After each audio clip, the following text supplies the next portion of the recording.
Fran from Cape Cacao, and I'm going to go into part two now with Jojo from Cacao Source. I'm in South Africa, he's in Guatemala, and we are doing our best with the internet connectivity once again to have this very important conversation about ceremonial grade cacao, what it is, and how we can be working with respect for people, respect for land, and how important that is. So we're going to continue on. I see Jojo is there. I've just seen a notification, Jojo. I'm trying to accept you. We're having the same situation as the other month when we tried to do this. It's just not allowing me to press the button. Okay, so I'm going to invite you manually, which I have already. If you see an invite link, click it. And I don't think anybody is live yet, but anybody who's getting a recording of this, please put any questions in the comments as we go. Okay, Jojo, can you unrequest yourself? Oh, it says you've turned on your video. Now, Hello? let's try this again. I'm going to... I can hear you, but I can't see you. Can you see both our screens? Can you hear me? I can. Can you see me? Hello? Hello, Hey, hello, Jojo. hello. Hi. So this is not working, clearly. Jojo, can you hear me? I can hear you. I don't see you, but that's been always the case, unfortunately. Yeah. Okay. It's the I'm same like on staring this. at myself. It's weird. Yeah. Okay. So hopefully this saves with both of our screens, but at least we have the audio, and that's fine. We'll just have to talk to Yeah. ourselves. All Yeah, right, and last brother. So time in the saved version, both videos came out. So I think it should be fine in this aspect. yeah, I hope so. should be fine. Should be fine. Okay, cool. So in the last video, don't know what happened there. Zoom decided that we only had half an hour for that conversation. Fine. We will continue though with part two. So far we are really just getting into the details of ceremonial grade cacao, what that is. Jojo is giving a lot of context, which is amazing. It's so good to hear. From the context, Thanks. looking at it through the lens of how to respect the culture and the origins of cacao. So we are looking at the word respect so far, just in things to consider. And Jojo mentioned two forms of respect that we need to consider, one being respect for the land, and we can go into a whole conversation around that, and then also respect for the people. Again, we can go into a whole conversation around that. And it's not just the people that work on the land, but the people that then work with those people, and just the interpersonal relationships, always respect people to people and people to land. So that's where we left off with the last bit of the conversation. Jojo, you want to continue on with those? Because you were talking of so far 2 of 5 of these Yes, absolutely. considerations. So these two aspects, these two criteria, respect for the land and respect for the people, are. Can you hear me well? Perfect. Awesome. So those two first criteria are part of the 5 criteria that we have defined with Cacao Source as our reference and as something we wanted to establish also as a reference maybe for the ceremonial world, because even if I mentioned before I started the importance of respecting the elders' authority, it is also important to consider that there is no centralized institution that is able to define what is ceremonial grade cacao nowadays, or what is a cacao ceremony. Maybe the Council of Elders is going to come out with something. Different Mayan nations, different elders, different traditions have come out, have stand up and raised their voice about it and made public statements about it. For example, I'm thinking about this elder in Tabasco that had a whole message that was about not confusing their tradition of ceremonies with other different cultures of ceremonies, and that their tradition is really precious and has been really destroyed throughout history. So they wanted to say how important it is to preserve their roots, their tradition, and to not mix it. And then they were explaining how they do their cacao ceremonies and how important for them, for example, it is to sit in the cacao forest in different energy centers and pray and bring intentions to the forest, bring prayers, bring ceremony to the forest, etc. So there are many aspects. What I wanted to say before I started is I forgot, I think, in the previous video to say, yes, respect, let's respect, let's give the space to the mind and voice. But also there is no central institution that is going to say ceremonial-Cacao is this and it's not that. The first person that brought to this international attention and the first ones to use the word ceremonial grade was Cape Cacao. And Cape is from the States. And really interesting person. And I don't want to develop so much, but definitely he was completely influenced and inspired by Mayan elders, and he made it himself and became a bit of a cacao guru in an interesting way, and is the one that came out with ceremonial-grade. And then when we arrived here in San Marcos Atitlan with the co-founders of Cacao Source, and after talking with different elders, and we after having my life completely changed by Mayan wisdom and Mayan life, basically. And as you know, I think I've mentioned to you in the previous video, I was coming out of years of traveling with a horse caravan through the Mayan lands, by foot and horse with a circus. And so for me, it was like a complete life transformation. And arriving in San Marcos, it was mesmerizing to witness this potential, all this potential of the ceremonial-Cacao emergence. But then, as soon as I was here, I was completely shocked with the necessity to establish discipline, to establish integrity and truth. Because Keith, for example, was doing amazing ceremonies where he was talking for 6 hours about how we were entering a new age and connecting with the cosmos, etc. But he was not at all talking about the cacao forests and the farmers, or in a way that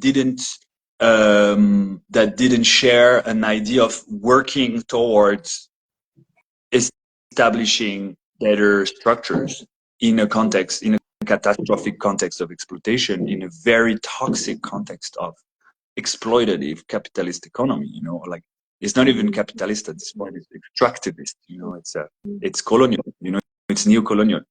So that's why with Dorothy and Lawrence, the co-founders of Cacao Source, we were like, okay, so we're going to take this responsibility. And that's how we came with this criteria of sourcing. We tried to come up as one of the voices that could create an ethics, an ethos.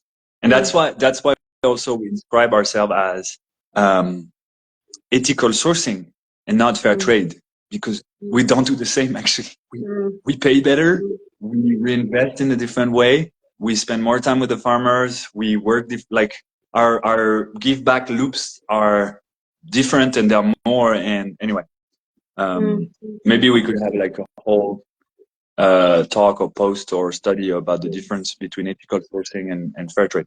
Yeah. Coming back to our 5 criteria, I'm sorry, I'm trying to not get lost, but it's such a rich topic. But we said respect for the land, respect for the people. The third aspect for us is the process.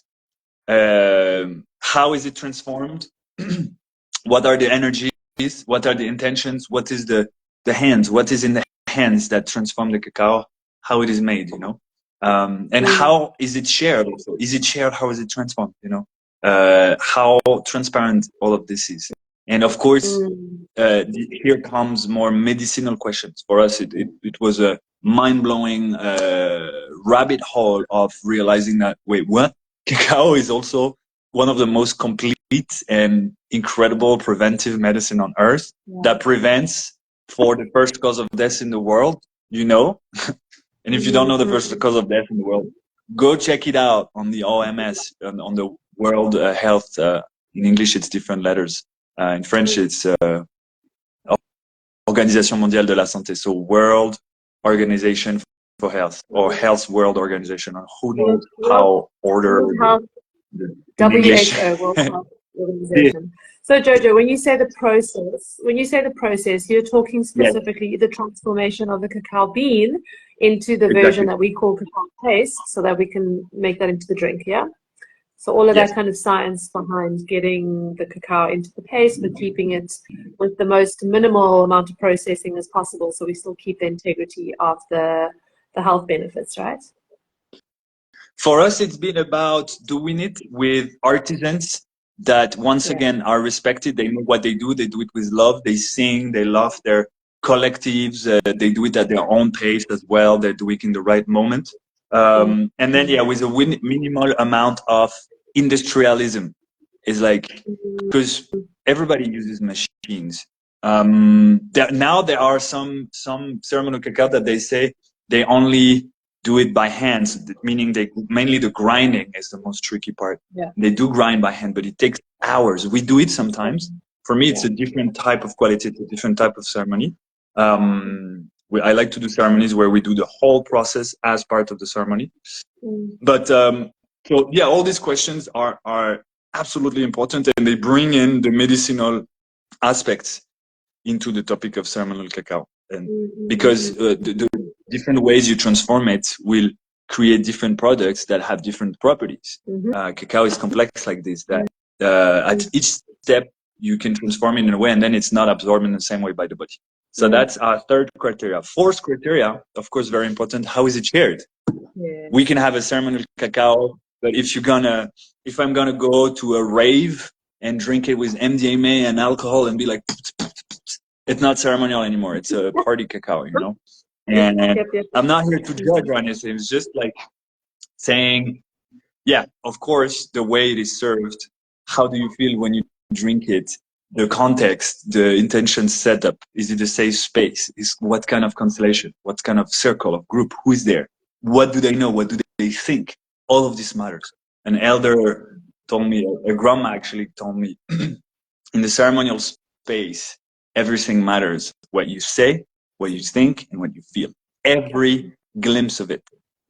And so that's our fourth criteria, right? Yeah. And our fifth criteria is the overall, the holistic, energetical imprint in the cacao.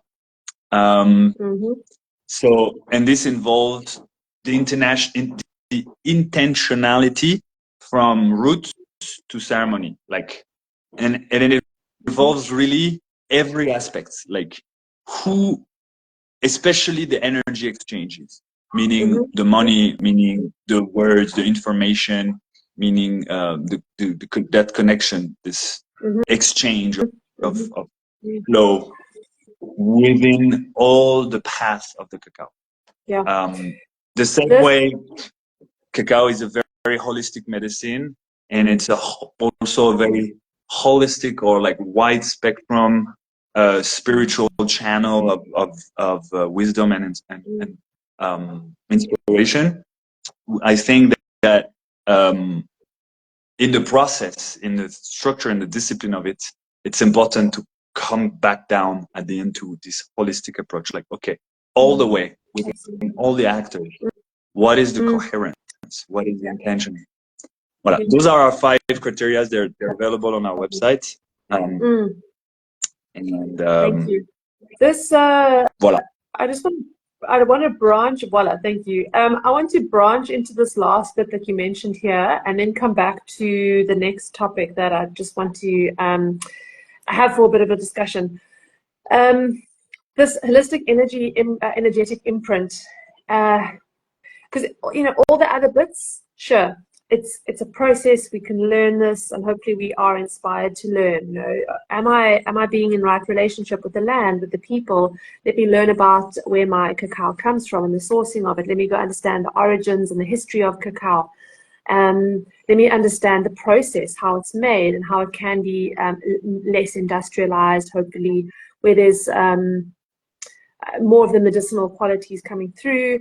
How is it shared? Am I taking it in consciously, respectfully? If I'm a practitioner serving it, am I doing that in a very conscious way, very mindful way? And then this holistic energetic piece, I think it's so, so important for those of us that share cacao, for those of us that maybe even source and sell cacao, but definitely if we serve it to others in whatever form, ceremony or whether we're selling it on, this is also in the words we use, in the way we choose to put that out. So let's just call that marketing for now. And it's so important that we consider this, that we consider the ethics of this. Are we being in service to this holistic intention of what cacao is here to do, or are we just thinking about our bank account and how quickly we can get that sale, or how quickly we can fill up a group of for ceremony, because maybe that speaks to the bank account, maybe that speaks to our ego, our sense of worth, and all of that. So I just think it's so important how we also go about offering our services, whatever they are, or the product that we are selling, the cacao itself. So much of this comes down to ethics for me. Absolutely. I think overall, it's a fascinating and very precious opportunity to get back to understanding what is a pure heart, and that the energetic matter, the meaning when we do something, the deep intention that we have behind it, all the emotions that we have behind what we do. Do we do it for, for the love and harmony, for like adding our voice to this abundance, this lushness, this sense of symbiosis and respect and this fire we have in the soul, this love fire we have in the soul? Or is it out of mechanisms of like being seen, money, like success, that oftentimes for me, I've seen it try to mingle with my dynamic of creating, of like connecting to wisdom and sharing it in community and circle. I see a lot of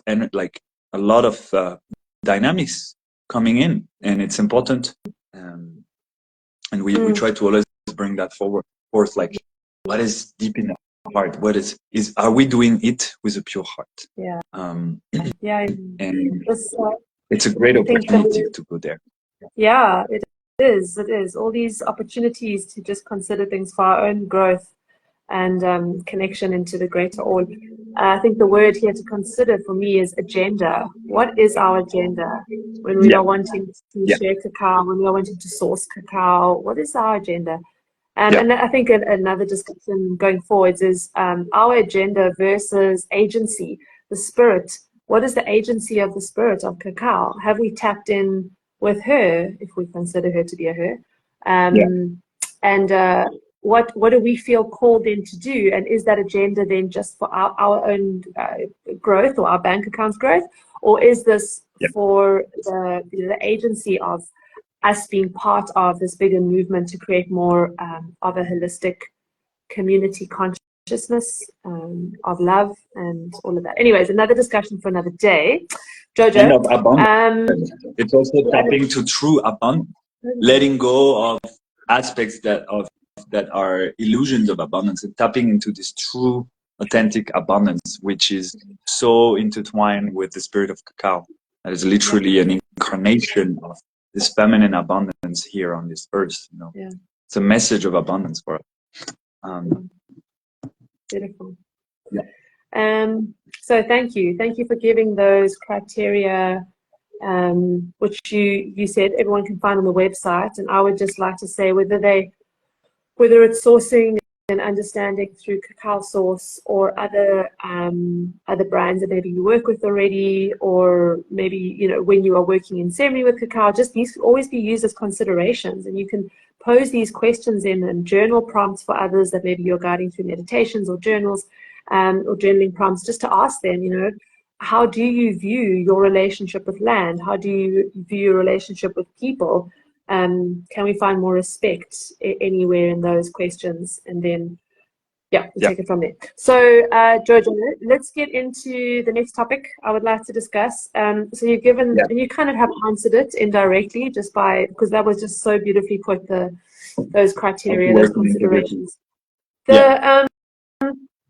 So it's obviously really important then to source something. At the moment we're just defining a ceremonial grade cacao where all these criteria are considered. And for me, I say that it's important because I work with cacao in a sacred way. So obviously I'm going to make it part of my research and part of my duty and honoring of the spirit to go and source cacao in an ethical way. But you've touched on it already, this more modern movement to bring in a reconnection into ceremony and working with cacao in ceremony, and how to do that in a way that is still in integrity. I want to hear your thoughts on this, because you have kind of spoken to it already, but now let's specifically address using cacao, hopefully ceremonial grade cacao, in a way that is respectful in the context of what we are also calling ceremony, which you could maybe also define if you would like. Thank you. Yeah, wow. I love this question because for me it has been one of the biggest source, most amazing source of fascination in my life. And at the same time, it's a tricky topic, and it requires wisdom. So I think we live incredible times for many different cultures and many different ways. And one of the most precious phenomenons happening nowadays for me is the reemergence of the wisdom, as I talked a bit starting the previous video, and we could also call it it also happened in the States through the movement of the psychonauts, with Hoffman and like this universitarians since the 60s, but mainly in the 70s and 80s, that were going to the South to study ancient traditions and ancient wisdoms coming from the Amazon, coming from Central America, from Mexico, and that wanted to bring it to the attention of the university world, and then also to study more from a pharmacological and biological way the plant medicines. This is going on, like our whole connection to nature, to the plants, as a global culture. In so many cultures, this consideration in this, and maybe in the Western culture, in Europe, in the States, but even in Africa, and even now we have friends experimenting similar stuff. And I mean, not now, like it's been going on, but they came to our nest recently, like in Japan and South Korea. Also, this reawakening about, okay, what's our place here on this planet? What's our connection to life? And it's no surprise that it is now having so much influence. It went through the university, like the science, and it went through different aspects, and now it's coming in different economies. And yes, it requires this integrity. What I wanted to bring in regard to like how to work with ethics, with integrity, I wanted to bring the balance between self-trust, courage, and self-compassion together with humility and like not integrity. I want to say integrity, but like the integrity of not reciprocity. Yes, reciprocity, humility and reciprocity. I think both are as important, and they come together because I've witnessed a lot of path of narrative, people coming with a story, including Mia, but also many different people from different cultures where, I come from an extremely rational background. I love science, really love science, and that's how I emerge as who I am through universities and science. But I was still feeling a big hole in my heart at that point. I was lacking something And at that point, I was very rational, and it took me years of like debunking my whole internal structure and like going so far out in the wild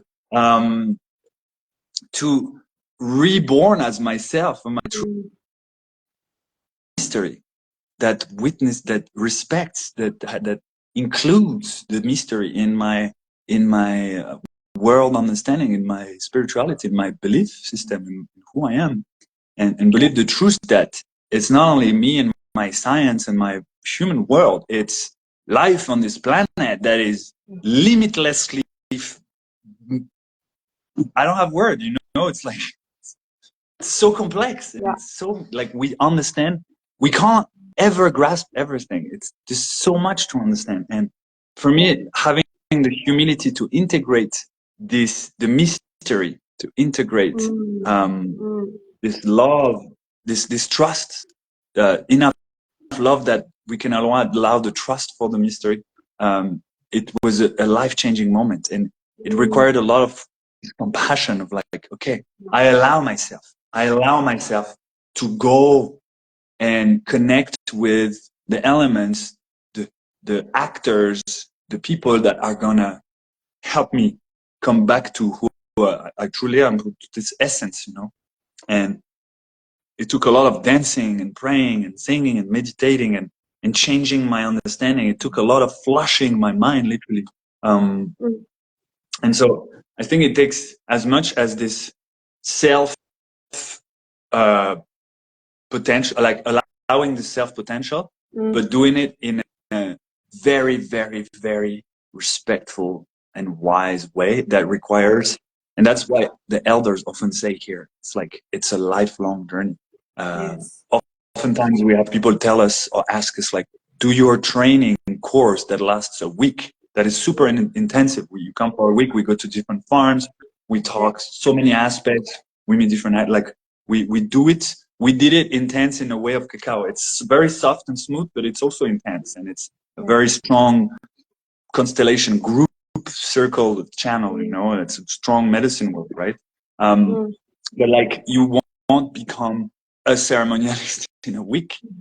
That's not our goal. We're not talking about this. We're bringing elements. We are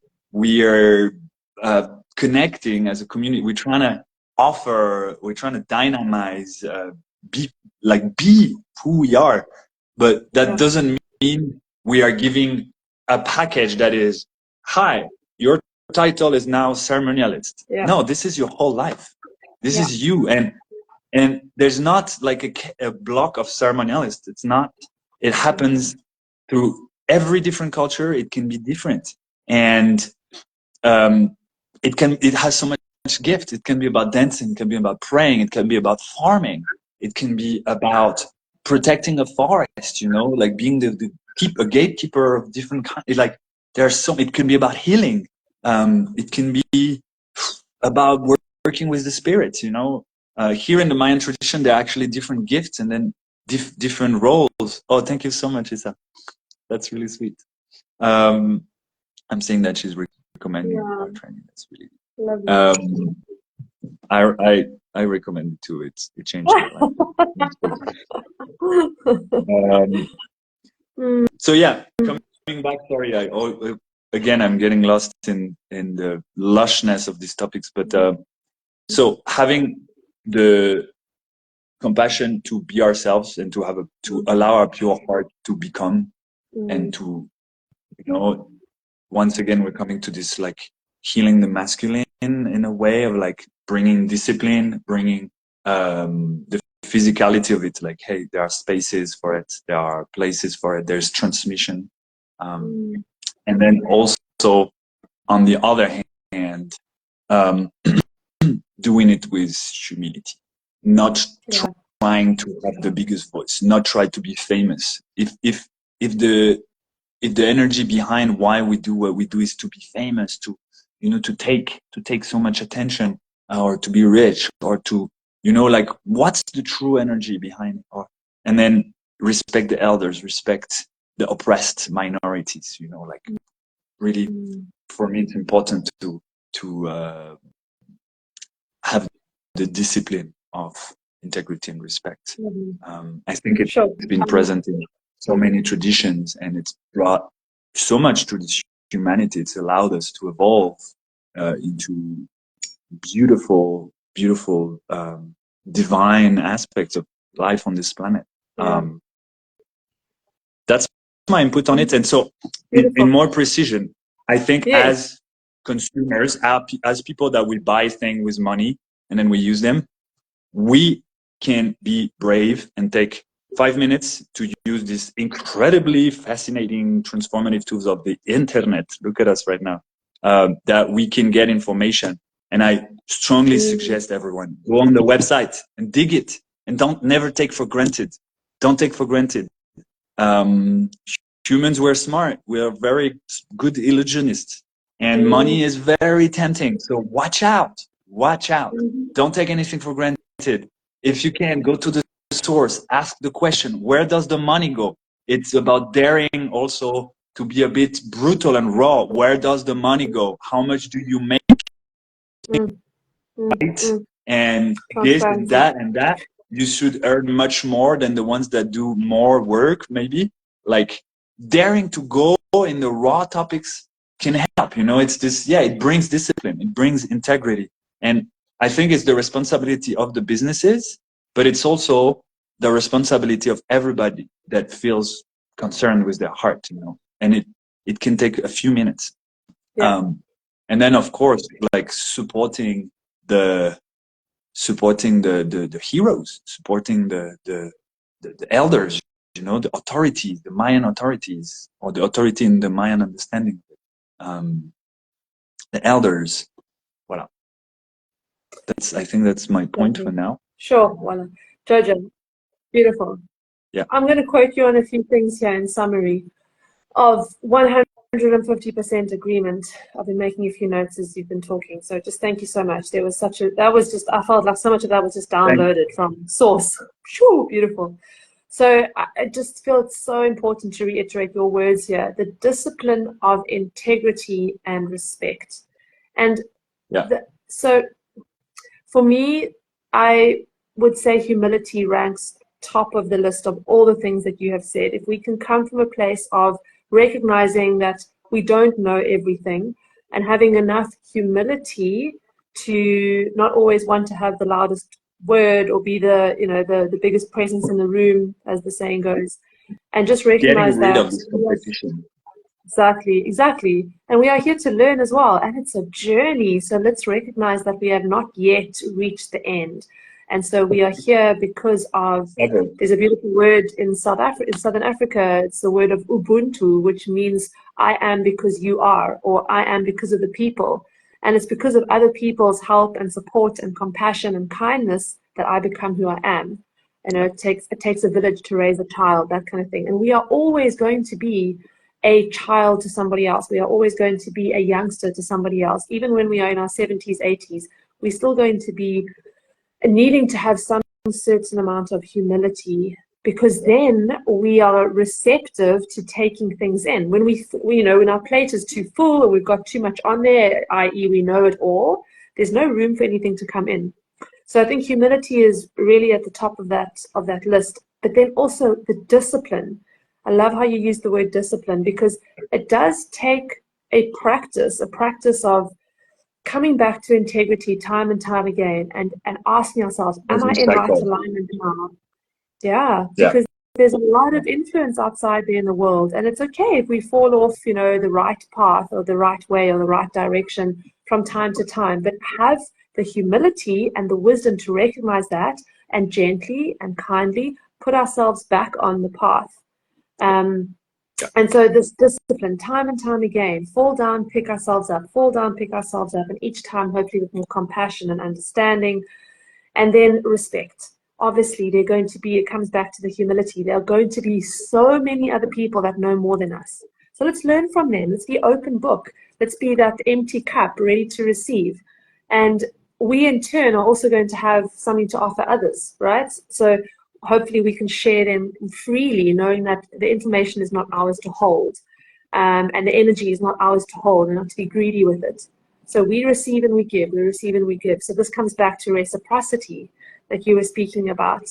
And I just think of some of my most transformative times when people have been involved have been because of the generosity of others and the kindness of others, that I've had an opportunity, or I've had I don't know, like an opportunity or whatever it is. And it's so, again, I come back to this Ubuntu word, I am because of others. And so if we can recognize that we are part of just within the human race, we are part of this beautiful diversity, which in its abundance, in its love and light space, can just be of the benefit for everybody. And everybody can be benefiting from that. There's enough to go around if we all are practicing this way of right relationship. The world would honestly be a better place. And I haven't even mentioned the word cacao in here, but these for me are the teachings that I've received through, again, going and researching and figuring out and sitting with cacao and connecting into the spirit of cacao and connecting with other beautiful people like you who are so passionate with what you are doing and so open to sharing what you know as well. So relationships, again, and respect for each other and humility when we come and connect in with each other as humans, with the other non-human world that we live in. So this is so much so far of my beautiful, feels like a download as well, but also a summary of what you were saying, but then also the words of love and trust and compassion and the great mystery. We aren't supposed to know it all. This is a beautiful journey of figuring it out. So yeah, balancing the humility, the reciprocity, the self-trust, and just allowing ourselves to be guided as well. The journey of life. Thank you so much.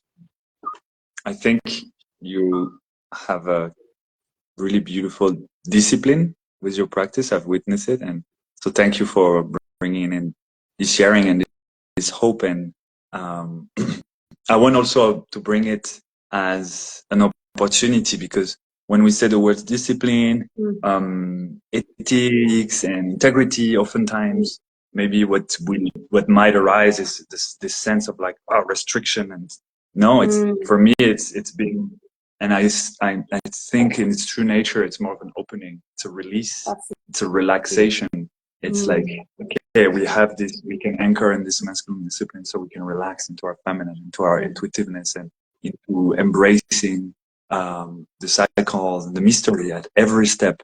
And also something else I think that is very important to consider, and sometimes it can be a bit tricky to face it with complete honesty, is that we live in a timeline, in a momentum where in a lot of cultures, the idea of success and the idea of abundance might appear to be defined by huge accumulations and like,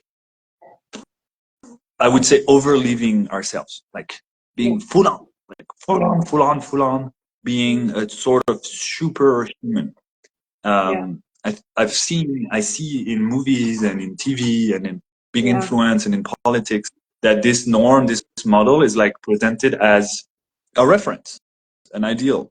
And I don't think, I don't choose it as my ideal, because I've hung out with really wise old people that live in a village somewhere, and they have a simple life, but it's so rich and it's so full, it's so abundant of love and time and family and fruits and opportunities and music, you know.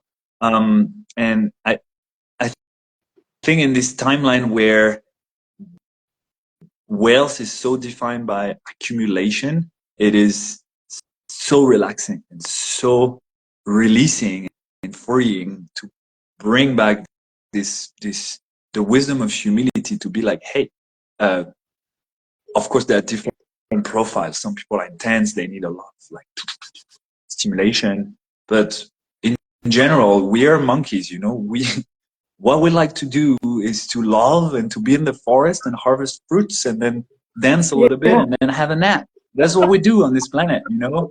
And then well, nowadays, of course, I love civilization, science, all the amazing technology and civilizational and craziness going on. But it doesn't mean we don't have this chance to also relax into humility. And I think it's part of the ethos of cacao. because relaxing into this humility will bring true abundance. I've seen a lot of people around me, even like very close to me, through my whole life, struggle so much for money, and once they're rich, they're sad because they're slave to their own frame of of of understanding themselves. You know what I'm saying? Like they they're rich and they don't have time, they don't have love, they don't have freedom, they don't have the discipline of art, you know, and of like practicing, etc. And they're unable to breathe, to dance, to sing, to walk in the forest, and to sit and listen to the trees. They're unable to welcome the gift of the plants. And that's also the second part I wanted to bring in. And I think it's a key right now in the ceremonial cacao movement. Some people say, "Oh, you guys, ceremonial cacao movement, you're businesses that take opportunity to capitalize on people's obsession for one plant." And I was like, it's so untrue. It's so untrue. This movement is a movement of transmutation, of transformation, like cacao does. Cacao is great for like processing. It's a very water or jungly plant. It's like lushness. It's also the wisdom of abundance that allows to transmute, because yeah, it's intense. It's gonna be intense tomorrow and maybe after tomorrow as well, again, for different reasons. We're always gonna be okay with it. We're gonna love it because it brings this abundance, right? And what I witness throughout this medicinal, this healing processes is oftentimes allowing ourselves to reconnect to plants. Allowing ourselves to reconnect to plants, to life, to animals, and like in a way that they're alive. Maybe we don't know it all. Maybe we know a lot about the physicality, the biology, the pharmacology of plants, and we, you know, I lately, and for me it's been really recent. Like I've been sitting with Tulsi a lot. I've been connecting with a person that talked to me so much about how we can receive the gift from plants, you know, have love for plants and being in dialogue maybe with plants, and that all plants have something to say, especially the ones that are good for us. It's like they're allies in this nature. They probably have elements that to tell us, you know, and Absolutely. Plant medicines are, and so it's the ceremonial cacao movement is a connection to nature movement. For me, it's about the plant medicines, but also our connection to plants, our connection to nature, which comes down to this integrity once again, because all the integrity we've mentioned, the economical one, the cultural one, the international one, it comes down to, yes, respect the humans that are part of nature. Let's respect nature, and we're all gonna be more abundant, more chill, more relaxed, and we're gonna be nourished from it. And so, yeah, the plant reawakening of wisdom of plant medicines, but also the reawakening of the wisdom of permaculture, agroforestry, the reawakening of the wisdom of the psychonaut movement. So yeah, multidimensional traveling with plants. That's rabbit hole.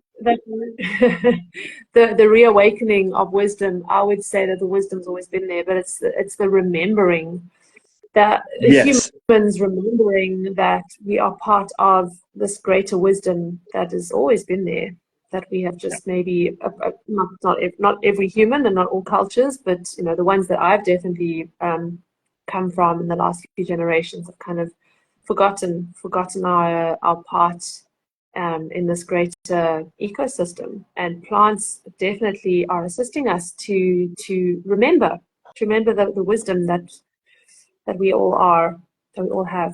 So, when you look at the ceremonial cacao, quick parenthesis, you see that what also is going on, it's a very cultural thing, is that as a worldwide community that loves chocolate, we remember that there are thousands of years of wisdom that comes with cacao in the mind world, and that it has been completely pushed aside because of colonial and a lot of weird, crazy aspects, it's been pushed aside. But now it's coming back in because it has so much to say, and it's been so present.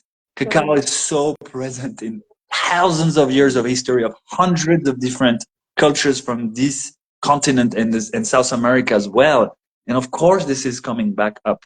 And in one hand, we have the remembrance for what truly is chocolate, you know, in a global way. But also on the other hand, I think we have the remembrance of what is ceremony and celebration. And earlier you asked me about this word ceremony. I would like to develop a little bit more on it. And I think, to start, we are remembering how to celebrate.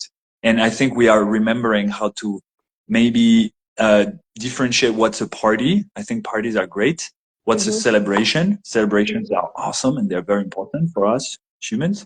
And what's a ceremony? We're also remembering what's a ceremony. And this is why maybe you can reflect on that. I'm curious what you think, but like different First Nations authorities have been coming out in different spaces to ask for more respect for the word ceremony. They've been expressing how they are how do you say? They're redefining ceremony, like they're taking the word ceremony because it's been diffused throughout different definitions and understanding, and they want to bring it back to what it is for them, and to allow people to know how important and how precious and how effective it can be, a ceremony in different cultures. Once again, it requires a lifelong commitment to very specific practices that take years and years, and it takes your whole life. The archaic here, the archaic that are really in this path, it's like there's nothing else to do. You can't work, or you can't, because you're an archaic. This is like an everyday prayer, and it takes so much. It takes a lifelong learning, you know. And so that's why at Cacao Source now we're writing on this, and we've been reflecting a lot, and we're talking with mentors and elders that allow us that guide us really, and that we are in cohesion with. We support each other, and they've mentioned us how important it is to differentiate ceremony and ceremonial cacao. Because ceremonial cacao could be also called pure, high quality, single origin, ethical trade, benefiting to biodiversity, regenerative, organic. It has all these tags. It's like literally your most pure, your most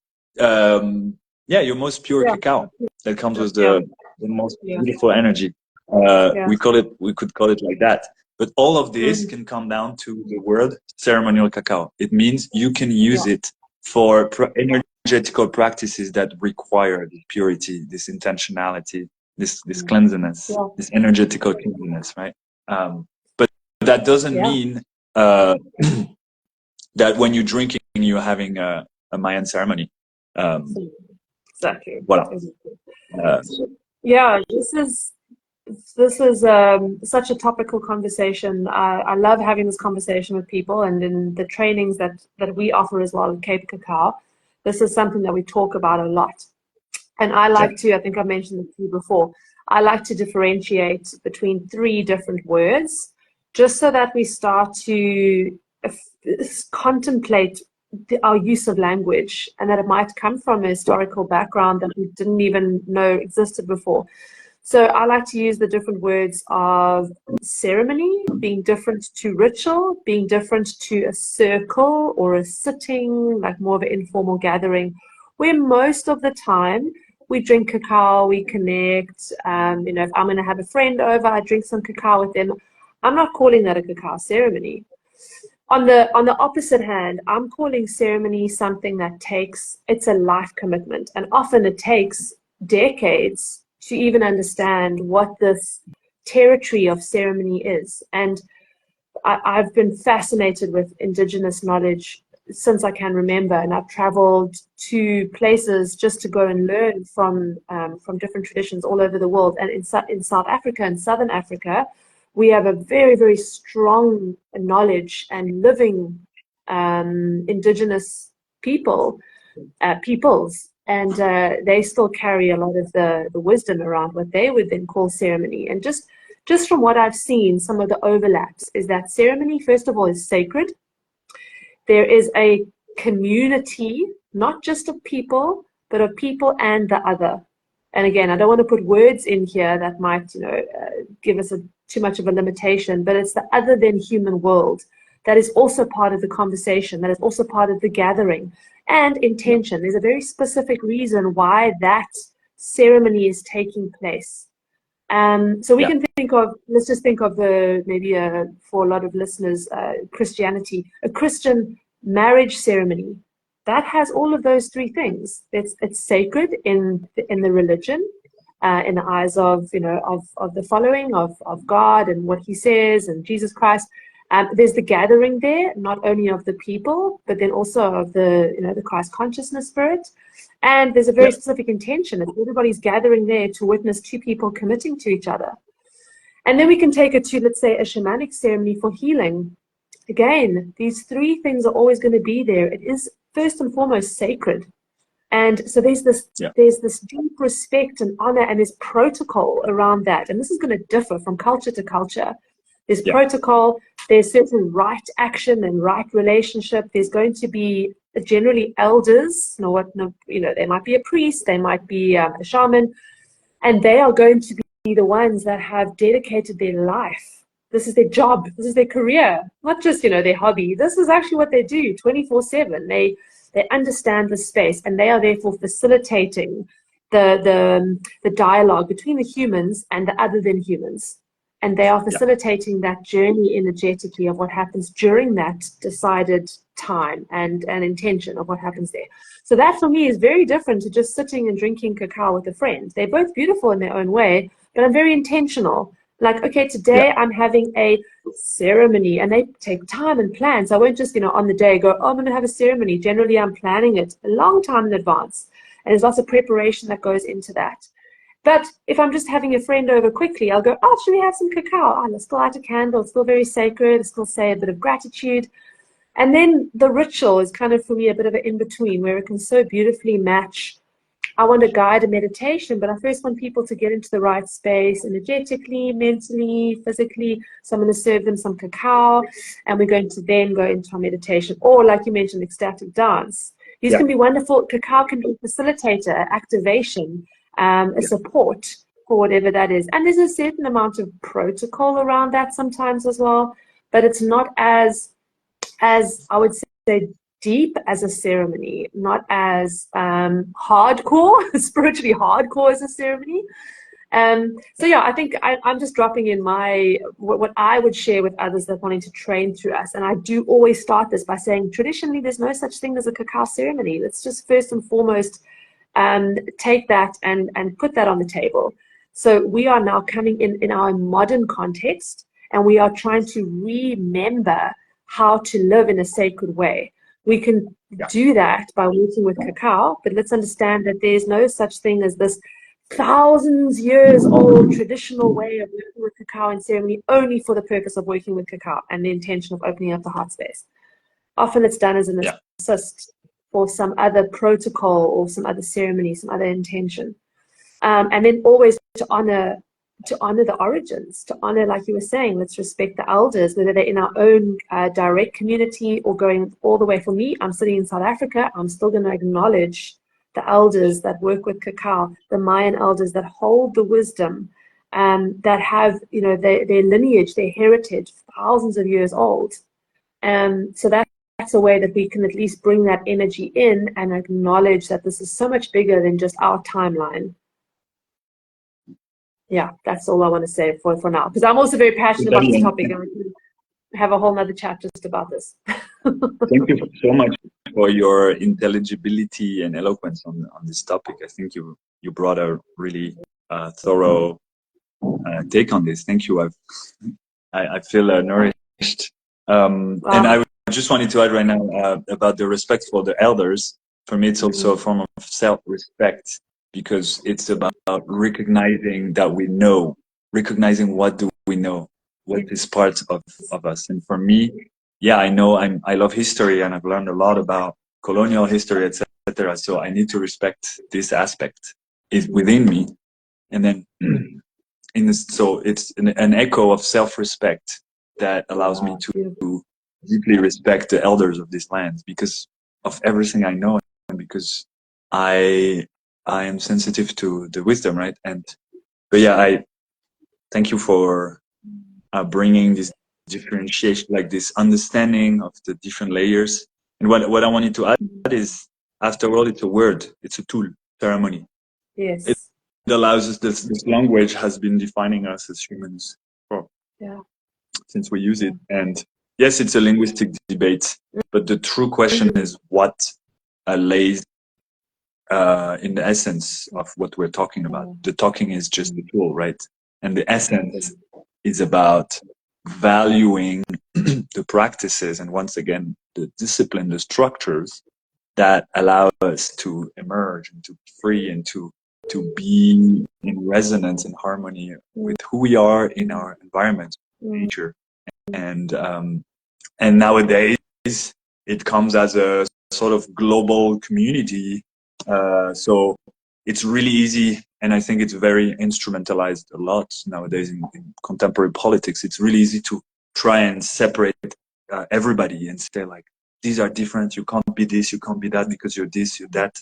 But the truth is we have the opportunity to learn from each other and to nourish each other with amazing experiences. That's why I love traveling so much, because I'm going to dance all the dances, I'm going to sing all the songs, I'm going to receive the different healings, I'm going to understand the different plants. And those are like such precious gifts. They're limitless amount of amazement and gift. And so, yeah, focusing on what's the true question behind the word. And now I think nowadays the debate about ceremony is the expression of the necessity for respecting oppressed cultures, recognizing our privilege and allowing oppressed culture to rebloom into their abundant version, their respected version, their equal version, that is not a how do you say an under in a international hierarchy of the different people on this planet. That makes no sense, right? Like we know the wisdom of democracy, right, or like justice, and I think this is one of the roots of why this became a debate, is because there is a need. We can't deny that there is true need, and people, and there is also a very strong phenomenon of people coming from northern economies, industrial countries, that once again, like, let's not underestimate it, and let's dare to name it. And within the capitalist economy, there is a constant need to prove oneself. I recognized it when I went back to Europe after 9 years of not being there. I was like, not everybody, and not at all. And there are also the other extreme of like people doing amazing and being so wise and so cool in many ways. But like, then especially in cities or in like the corporate world, I saw that there was this constant phenomenon going on again and again, and nobody being so aware of it, of like people needing to prove their worth. I'm proving my worth. I'm proving my worth. I need to prove my worth. Like there is it's limitless, and it never stops. You always need to do more. You always need to take more. You need to take everything so that you're the super version of yourself that is gonna be able to thrive in this hyper competitive, violent world. And this is a complete crazy illusion, right? And it's very much at stake nowadays. It's effective. It makes people become slaves to themselves. It makes people release completely their heart, their passion, their love, their simplicity, their their like humbleness to become these like these frustrated, tired, and sick robot version of themselves that has to like, because I need, you know, I need to be rich, I need to be famous, I need to be to have to live in a castle alone with my wife and my kids. You know, I need to be separate from my family. I need to be separate from my community. I need to put walls between everything. For me, it's not so true. Even you know, walls, they have a great purpose, especially in cold weathers. But like sometimes, anyway, I think I've explained myself on this topic. Like, be careful with this mechanism of self-worth destruction and like of always needing more, etc. And like, yeah, let's see the essence of the beautiful gifts and phenomenons, like the redefinition of what is, as you said, ceremony, ritual, circle. But at Cacao Source, we decided to stop doing ceremonies, to give all the space to the elders. Now we call our spaces cacao circles, cacao dance, cacao art exploration of different kinds. Beautiful. Yeah. Well, I think that's a great place then, just to put a bit of a pause in the conversation and pick this up next time. I just want to leave us with kind of closing off. Sure, there's been a lot of thoughts once again that have been shared, and I just think it's so wonderful just to kind of summarize a little bit of these last few things. I was making some notes as we were going, and it's so much of it is around right relationships. So to figure that out as we journey in life, and hopefully don't cause too much destruction in our wake as we go about doing that, but figuring out how to live from the heart, how to live with this realization that there is enough, that we already are part of an abundant system, and how can we be more in service to that, rather than what is so prevalent at the moment in our world, but that these conversations are stemming from because it's not working. This current system we are in is not working. Otherwise, we wouldn't be having this conversation, and people wouldn't be listening to it, and they wouldn't be then having their own conversations about this. And we, Jojo and I specifically, are doing this through the beautiful vehicle that tastes delicious called Cacao. And as you've heard today, we have a lot of overlap, a lot of similarities, but we also have our different ways of working with cacao, and that's absolutely fine. So just to summarize everything here, as long as there is integrity in respect, in acknowledging where things come from, and it's okay not to know. Say then you don't know. This is so important with our language. Be transparent. Don't bullshit people. If you are in service, you know, selling a ceremony, selling cacao, having a podcast where you sell your thoughts. If you don't know something, say you don't know, and then go research. Like Jojo said, we have this amazing tool of technology at our fingertips, and we have a privilege of just knowing how to use it. So quickly Google something and find reputable sources. So right now, if you're listening to myself or Jojo, we consider ourselves reputable sources, so you're pretty sorted. But other than that, ask us. You know, if we don't know something, we'll refer you to somebody else that maybe knows more. And then I'm going to leave us with a thought for our next conversation. And anybody that's listening in on this would love to know any thoughts that come. And then Jojo, if you have a summary after mine, just in terms of, you know, something that people can ponder over the next few weeks.